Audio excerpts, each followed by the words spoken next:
ગઢડા વિધાનસભાના મત વિસ્તારમાં રોડ ઉપર મોટા મોટા ખાડા પડી ગયા છે અને લોકો જીવના જોખમે ગાડીઓ ચલાવે છે, જ્યારે 106 વિધાનસભાના ધારાસભ્ય ભાજપાનો પ્રચાર કરવા માટે સમય છે પણ જનતાના કામ કરવા માટે સમય નથી. આવા ધારાસભ્યને અને તેના પ્રતિનિધિને રાજીનામું આપવું જોઈએ. રાષ્ટ્રીય પછાત એકતા મંચ અધ્યક્ષ અને ગઢડા વિધાનસભાના પૂર્વ ઉમેદવાર શ્રી મંજીભાઈ સોલંકી.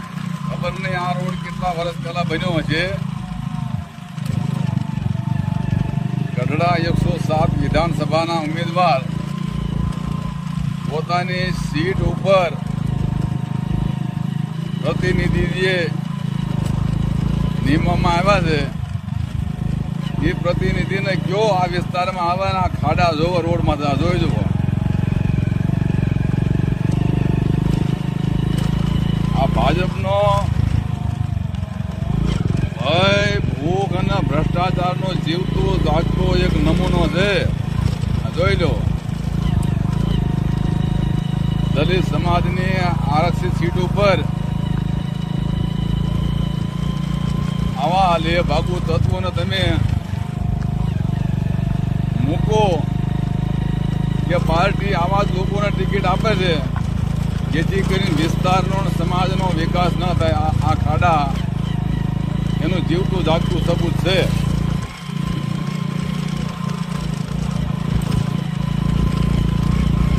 ગઈકાલના પ્રોગ્રામમાં ભાવનગર,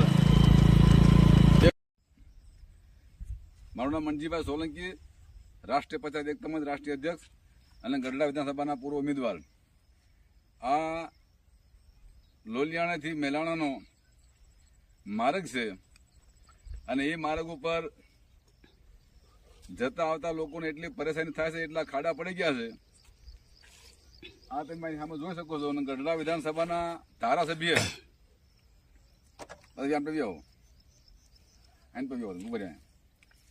ગઢડા વિધાનસભાના ધારાસભ્ય પોતાની સીટ ઉપર એક પ્રતિનિધિ નિમી અને ભાજપનો પ્રચાર કરવા જઈ શકે છે, પણ આ વિસ્તારના લોકોએ મત આપ્યા છે એના દુઃખ દર્દ સાંભળવાનું જોવા માટે એને પાસે સમય નથી. એટલે આવા લોકોને ફરી અને આ વિધાનસભાની માલ પર ટિકિટ ના આપવી પડે ને આવા લોકોને ખેડૂત તમે કેવી છે કે આવા લોકોને મત ન અપાય. બાપા ત્યાં તો અમને ભાઈ વાના કરતા હતા, આમ કરશું તેમ કરશું કયો એવું કેતા હતા. અત્યારે કોઈ સામું નથી જોતું. હવે આ રોડના ખાડા પડ્યા છે, રોડના ખાડા પડ્યા છે. અમારી જેવા ડોહા હાલી શકતા નથી. શું કરવું? સાંભળજો દાદા શું કે છે. દાદા બરાબર બોલે છો. તમને જે મત આપ્યા ને એ માટે કે અમને આ વિસ્તારની માલમાં વિકાસ હોવો જોઈએ, રોડ રસ્તા સારા હોવા જોઈએ. જય ભીમ, જય ભારત, જય સંવિધાન.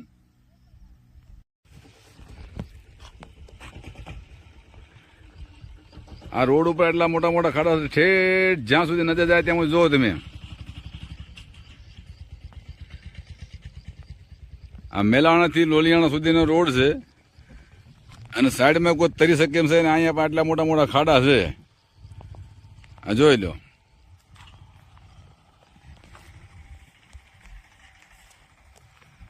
આ આખો વિસ્તાર છે અહીંનો,